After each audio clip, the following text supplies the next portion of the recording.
Hello good morning and welcome back friends. आप देख रहे हैं golden era education YouTube channel. आज की इस वीडियो में बात करेंगे 5 जून से रिलेटेड जितने भी इंपॉर्टेंट करंट अफेयर बनती हैं सारी इस वीडियो में कंप्लीट करेंगे। साथ ही काफ़ी सारे एक्स्ट्रा फैक्ट भी यहाँ पे डिस्कस करेंगे। सो पूरे लेसन को ध्यान से और लास्ट तक आप जरूर देखिएगा। इसकी पीडीएफ आप डाउनलोड कर सकते हैं नीचे वीडियो के डिस्क्रिप्शन में से। तो देखिए, सबसे पहले हम बात करेंगे जो लास्ट वीडियो की क्विज थी आपके लिए। क्वेश्चन था कि जो गोवा के सीएम दिग्वंत मनोहर पारिकर जी, इन पर एक पुस्तक लिखी गई थी an a extraordinary life, ठीक है। इसके लेखक यहाँ पर पूछा गया था कल क्विज में। तो आपका जो सही आंसर था बी वाला ऑप्शन था, सदगुरु पाटिल, ठीक है। चलिए अब बात करते हैं आज की करंट अफेयर की। पहला क्वेश्चन देखिएगा, ध्यान से देखिएगा। 500 मीटर एपर्चर वाला एक गोलाकार टेलीस्कोप फास्ट सितंबर 2020 में एलियन की खोज यानी कि संकेतों की खोज शुरू करेगा।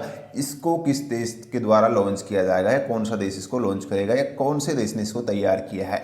तो आंसर होगा आपका चीन। देखिए, बड़ी अपडेट है यहाँ पे, ध्यान से देखिएगा। ये जो 500 मीटर एपर्चर वाला गोलाकार टेलीस्कोप है फास्ट, इसको जो है चीन लॉन्च करने वाला है, जिसका तस्वीर आप यहाँ पे देख सकते हैं। वैसे ये काफ़ी पहले ही जो है ये बात सामने आ चुकी थी, लेकिन इसका जो फाइनल अनावरण वो करने वाला है चीन अभी, और सितंबर से जो है ये काम करने वाला है।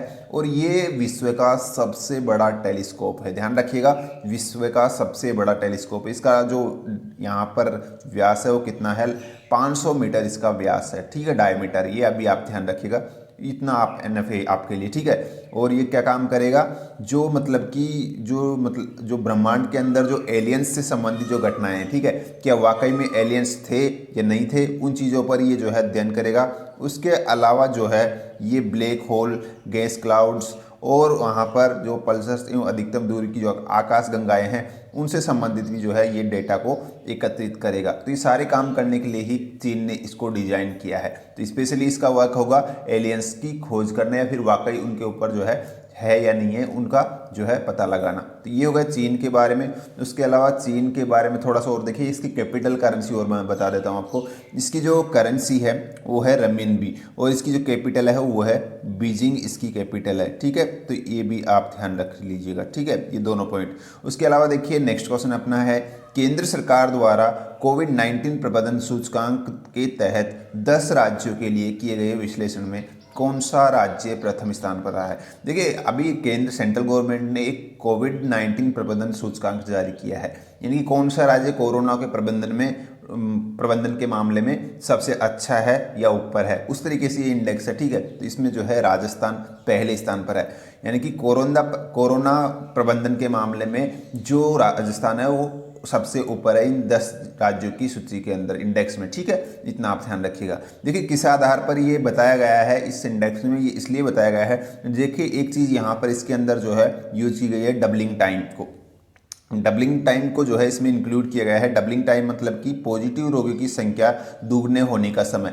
देखिए, यहाँ पर जो राजस्थान को छोड़कर जो अन्य जिले हैं, अन्य स्टेट्स हैं, राज्य हैं, उनमें कोविड-19 पॉजिटिव की संख्या 12 दिन में डबल हो जाती है, जबकि यहाँ राजस्थान एकमात्र ऐसा राज्य है जिसमें ये संख्या 18 दिन में डबल होती है। तो कुछ ऐसी ही चीज़ों को जो है ध्यान में रखते हुए ये प्रबंधन सूचकांक, कोविड-19 प्रबंधन सूचकांक जारी किया था, जिसमें राजस्थान टॉप पर है, ठीक है। तो ये चीज़ें आप ध्यान रखिएगा। उसके अलावा मृत्यु दर, ठीक है, ये चीज़ें भी इसमें इंक्लूड की गई है। राजस्थान की बात की, चलिए थोड़ा राजस्थान के अंदर हमको घुमा लाते हैं हम। देखिए, राजस्थान मिलेगा आपको यहाँ ए मैप के अंदर, ये है इंडिया मैप, जिसमें राजस्थान आपको यहाँ पर मिल जाएगा, ठीक है, देख रहे हो आप यहाँ पे। तो देखिए, इसकी बॉर्डर शेयरिंग की मैं बात करता हूँ। इधर ये आपकी इसकी बॉर्डर शेयर करता है गुजरात के साथ, किसके साथ? गुजरात के साथ बॉर्डर शेयर करता है। इधर ये मध्य प्रदेश के साथ अपनी बॉर्डर शेयर करता है, और इसके अलावा इधर जो है ये अपनी उत्तर प्रदेश के साथ भी बॉर्डर शेयर करता है। इधर ये हरियाणा हो गया और इधर ये पंजाब हो गया, तो इनके साथ ये अपनी बॉर्डर शेयर करता है। उसके अलावा अंदर की अगर यहाँ पे और थोड़ा सा गवर्नमेंट वगैरह की बात करते हैं, तो कैपिटल तो आप सभी वैसे जानते होंगे, गुलाबी नगर के नाम से प्रसिद्ध जो जयपुर शहर है वो इसकी कैपिटल है। और 1949 में इसका फॉर्मेशन, 30 मार्च 1949 में इसका फॉर्मेशन हुआ था। उसके अलावा गवर्नर यहाँ पर आपको ध्यान रखना है, कलराज मिश्र इसके वर्तमान में गवर्नर है। कौन है? कलराज मिश्र, ठीक है। उसके बाद में देखिए नेक्स्ट जो यहाँ पर सीएम की बात करते हैं, तो अशोक गहलोत यहाँ के वर्तमान में मुख्यमंत्री है, ये भी आपको ध्यान रख लेना है। और उसके अलावा यहाँ पर अगर मैं बात करता हूँ तो देखिए इसका जो मतलब कि राज्यसभा की सीट संख्या है वो कितनी है, 10 है, और लोकसभा सीटों की संख्या कितनी है, सॉरी 25 है। ठीक है, तो ये दोनों पॉइंट आप ध्यान रखिएगा। उसके अलावा एरिया के हिसाब से ये पहला स्थान है ही हमारे देश के अंदर, राजस्थान। ठीक है, तो ये सारी चीज़ें राजस्थान की हो गई हमारी। उसके बाद में देखिए नेक्स्ट क्वेश्चन है, भारत सरकार की इंडसेपी INDCEPI जो पहल है, इसका उद्देश्य क्या है? तो इस पहल का मकसद क्या है? टीका विकास और विनिर्माण, जो मेडिसिन्स है या फिर टीके हैं उनके निर्माण और विनिर्माण जो विकास है उसके लिए ही जो है ये पहल भारत सरकार ने शुरू की है। ठीक है, तो अभी खबरों में इसलिए रही है कि देखिए इस पहल के तहत ही जो CEPI है, ठीक है, उसने 14.1 मिलियन का जो ऋण है वो भारत की जो भारत बायोटेक जो कंपनी है उसको दिया है। कितना? 14 एक तरीके से एक क्वेश्चन ही है, देखिए ध्यान रख से देखिएगा, करंट अफेयर का एक क्वेश्चन ही बन गया है यहाँ पर। ये जो CEPI कंपनी है उसने जो है भारत की जो भारत बायोटेक कंपनी है उसको 14.1 मिलियन का जो है ऋण दिया है, और किसके लिए? चिकनगुनिया वैक्सीन को बनाने के लिए ही जो है ये ऋण इसको दिया गया है। जो यहाँ CEPI जो है हमारी पहल, उसके तहत जो है ये ऋण यहाँ पर इसको दिया गया है। तो ये समझौता चिकनगुनिया टेस्ट के लिए हुआ था, ये ध्यान रखिएगा। ठीक है, ये भी इंपॉर्टेंट चीज़ है। उसके अलावा देखिए नेक्स्ट क्वेश्चन है अपना, भारत सरकार ने किस उद्देश्य से स्वदेश स्कीम आरंभ की है? स्वदेश स्कीम आरंभ करने का मकसद है विदेश से लौटे भारतीयों का कौशल मानचित्रण करना। इसका मतलब क्या है? विदेश से लौटे भारतीयों का कौशल मानचित्र करना, इसका मतलब क्या है? तो इसका मतलब ये है कि देखिए जो भी अभी क्या है कोविड-19 की वजह से जो अन्य देशों में जो भारतीय अपने देश से जो है दूसरे देशों में जाके काम कर रहे हैं, अब वो वापस अपने देश में लौट रहे हैं। अब उनको रोजगार देने के लिए उनको एक कैटेगरीज वाइज उनको जो है डिवाइड किया जाएगा, उनका एक डेटाबेस तैयार किया जाएगा कि कौन सा जो आदमी वो कितना कुशल है, वो विदेश में क्या काम करता था, अगर वो अच्छा काम करता था तो उसको यहाँ पर एक अच्छा काम दिया जाएगा। इस तरीके से कैटेगराइज करने के लिए उनको ये स्वदेश स्कीम यहाँ पर लॉन्च की है। आ गए समझ में आपको? उसके बाद में देखिए नेक्स्ट क्वेश्चन अपना, 3 जून 2020 को प्रधानमंत्री मोदी की अध्यक्षता में भारत और भूटान के बीच में किस क्षेत्र में एक समझौता किया ज्ञापन को मंजूरी दी गई है? तो ये समझौता हुआ है पर्यावरण के क्षेत्र में। देखिए पर्यावरण के सहयोग के क्षेत्र में ही भारत और भूटान के बीच में जो है ये समझौता अभी रिसेंटली हुआ था 3 जून को, जिसको मंजूरी दी गई है मोदी की अध्यक्षता में जो केंद्रीय मंत्रिमंडल है उसके द्वारा। ठीक है, तो पर्यावरण के क्षेत्र से संबंधित ये समझौता था। अब यहाँ पे भूटान की बात की तो भूटान को अगर आप लोकेशन देखोगे तो यहाँ से हमारा जो भारत है, यहाँ से इस तरीके से ये भूटान है, यहाँ नेपाल आ गया आपका, इधर ये चीन है। ठीक है, तो ये रेड कलर का आपका जो है ये भूटान है, इसका आप ध्यान रखिएगा। उसके अलावा कैपिटल इसकी थिम्पू है, और निगुलतरम जो है इसकी मुद्रा है। क्या है? निगुलतरम जो है इसकी मुद्रा है भूटान की। ये पॉइंट आप ध्यान रख लीजिएगा, दोनों थिम्पू और निगुलतरम।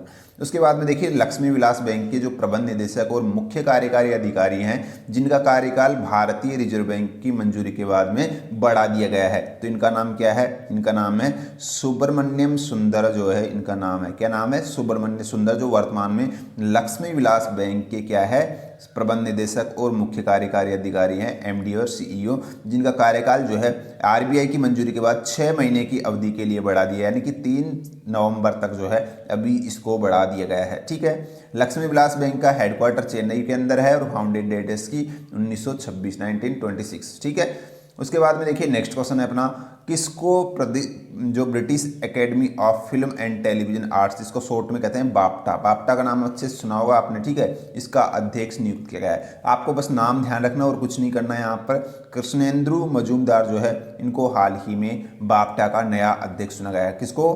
कृष्णेंद्रु जो मजूमदार है इनको। ठीक है, ये आप ध्यान रखिएगा। उसके अलावा देखिए नेक्स्ट है, rating agency Moody's investors service ने हाल ही में भारत की सॉवरेन राष्ट्रीय रेटिंग को Baa2 से घटाकर कितना कर दिया है? तो यहाँ पर भारत की रेटिंग को इसने घटाकर कितना कर दिया है? Baa3। ठीक है, ये आपको ध्यान रखना है। मूडीज जो है एक रेटिंग एजेंसी है टॉप एजेंसियों में, और इसने हाल ही में घटाकर इसको कितना कर दिया है?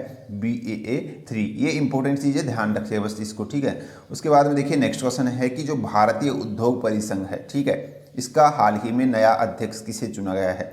कॉन्फेडरेशन ऑफ इंडियन इंडस्ट्री जो है इसका हाल ही में किसे नया अध्यक्ष चुना गया है, ये आपको बताना था यहाँ पर। ठीक है, तो जो सही आंसर है वो है उदय कोटक को हाल ही में यहाँ पर इसका नया अध्यक्ष चुना गया है भारतीय उद्योग परिसंघ का। ठीक है, ये आप ध्यान रखिएगा। चलिए आज की क्विज देख लीजिए फटाफट से और इसका आंसर आपको कमेंट बॉक्स में मेंशन करना है। क्वेश्चन है कि जम्मू कश्मीर हाई कोर्ट में भारतीय संविधान के तहत शपथ लेने वाले पहले जज कौन से बने हैं? तो पहले जज का नाम क्या है जिन्होंने भारतीय संविधान के तहत शपथ ली है? समझ में आया है सर, भारतीय संविधान के तहत। ठीक है, तो ये आपको बताना है। चलिए आज के इस वीडियो में इतना ही है और उम्मीद है वीडियो पसंद आई है तो लाइक शेयर जरूर कीजिएगा। नेक्स्ट वीडियो में मिलते हैं, अभी के लिए इतना ही है। धन्यवाद, थैंक यू।